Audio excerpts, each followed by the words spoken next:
How's it going, everybody? This is Little D, and today I have another deck profile for you. This time I'm about to show you my Deskbot deck for June 2016. This is, without question, a 1.5 tier deck for this format, since it finally has all of the known support cards for the archetype, including Deskbot 009, or should I say, One Punch Man himself. This deck is well known for its explosive plays, as well as for the fact that it's the definition of a good budget deck, although the price kinda rises a little bit with the extra deck, but it's overall an amazing deck to play and completely safe to invest into. So, without any further ado, let's get started with the deck profile. For the first monster, we have one copy of Deskbot 009. This card is simply amazing, being able to reach enormous amounts of attack, as well as landing a safe blow with his Armidis effect.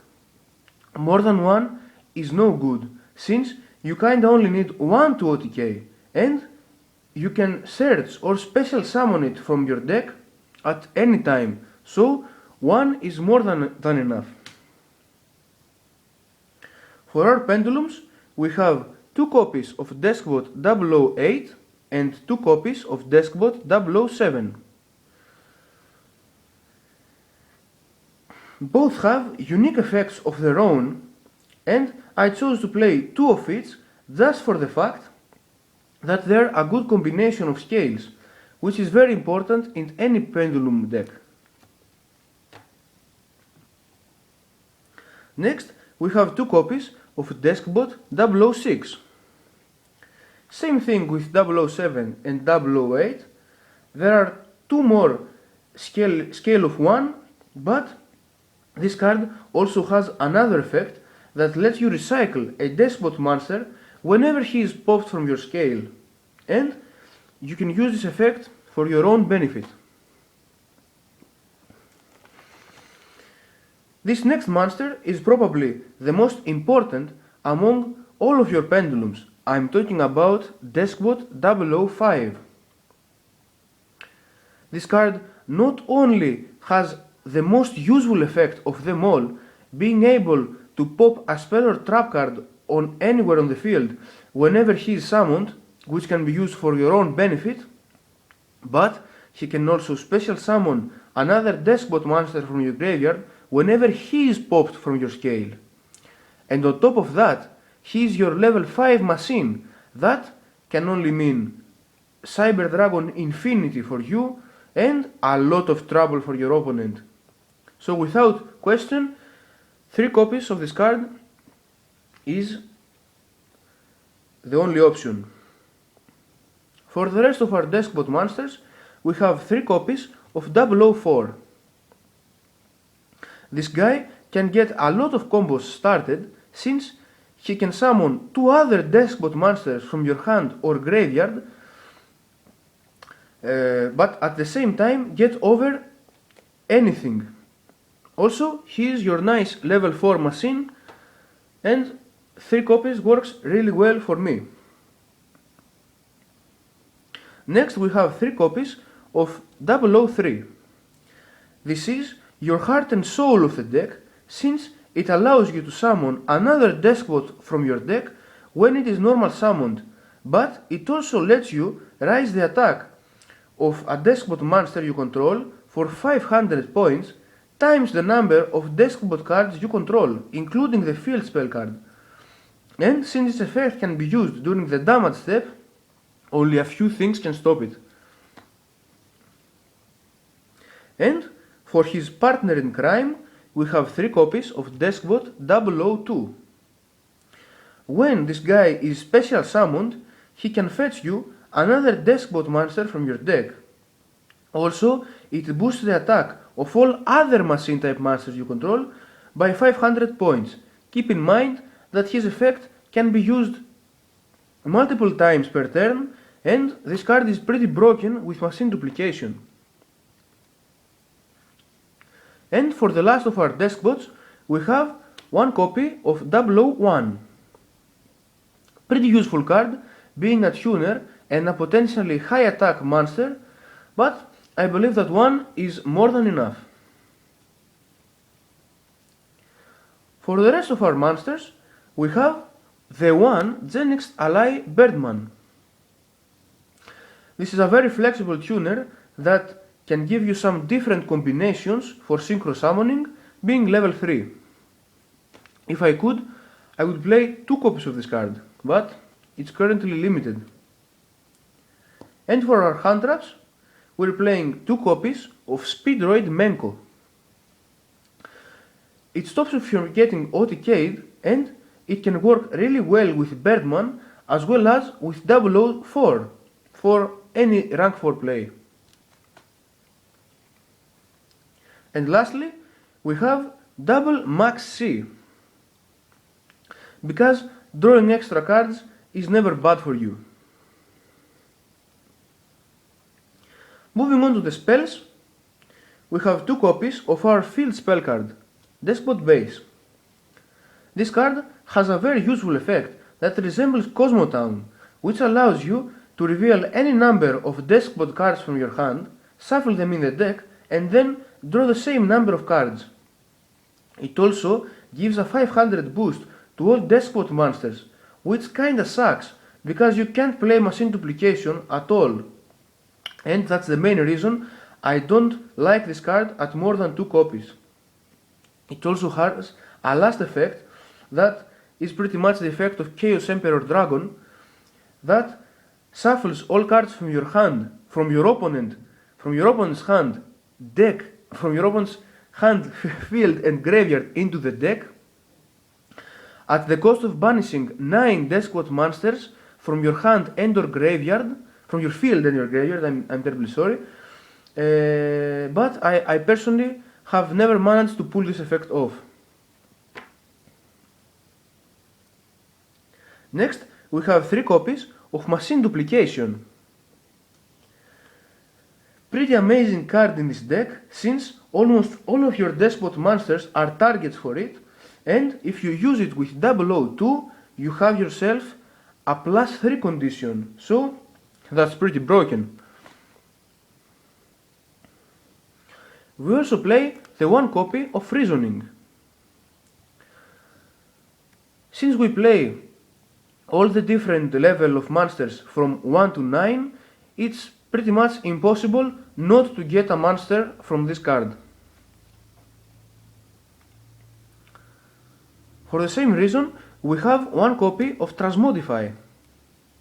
Turning any Deskbot from 009 to 004 to the next number is very good, but keep in mind that you cannot use this card by targeting a Pendulum monster, because you must send the targeted monster to the graveyard as a cost, and in the case of a Pendulum, this cost cannot be paid.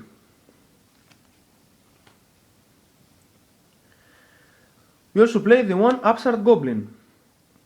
Giving 1000 extra life points to our opponent is no big deal, because we pretty much end the game with a single blow at most of the times, and making our deck 39 cards is not bad at all.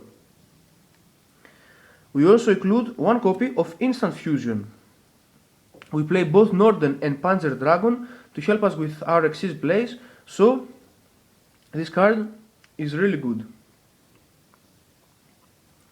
The 1 Limiter Removal. Pretty standard for any machine OTK deck. You can break all of your enemy scouters with attacks way over 9000, so you must play this card. Now for this next card, we play 2 copies of Twin Twisters. Nice for clearing back row, as well as scales anywhere on the field, which can abuse 005 and 007. This card is better than MST in this deck for that sole reason, so you must play Twin Twisters. And lastly, we have the 1 Raigeki, because an empty board is always easier to OTK. And for the traps, we have one copy of Quaking Mirror Force, since it works really well with 004 and 007, and it stuns your opponent for a while. I really like this card in this deck. And lastly, we have the one Solemn Warning, being the best generic card at a counter speed. It just fills the spot for our last trap. So that's it for the main deck. That's exactly 40 cards, and we're moving on to the extra deck. We have one copy of Deskbot Jet. It has a Scrap Dragon-like effect, but a lot better due to the effects of 005 and 006. And it also has another effect that lets you pop any of your Deskbot cards, which can include your base, to summon any other Deskbot from your deck. And that may combo with Machine Duplication, so keep that in mind. The one Trisula. Easy to make, and the advantage it gives you is pretty big, and if you have this card, there's no reason not to play it. Same thing goes for Ignister. Being able to pop a scale from anywhere on the field, which can include, of course, your 005 or 006, to shuffle any card from the field into the deck without even targeting it, is pretty broken, and you can easily summon this card using Gen-XLI Birdman. We are also playing one copy of owners.I Meteor Burst Dragon. It's pretty easy to summon, and it can summon your scale, which can be pretty useful since 005 instantly pops a card and then you can use it as an Xyz material, but his continuous effects are also very useful for alternative OTKs, so you must run it. We're also playing one copy of Naturia Barkion and one copy of Naturia Beast. There's nothing to explain here. Our entire deck is Earth Monsters, and Naturia Beast is especially easy to summon with the effect of 004 that just summoned 001. We're also running one copy of Alive Justice Catastor, just for the fact that it's a level 5 machine type, and you can use this whenever you have the option to summon 001 and 005 out of 004, and you can just go for infinity from there, and I really like the combo. And for our last synchro, we have one copy of Herald of the Arclight.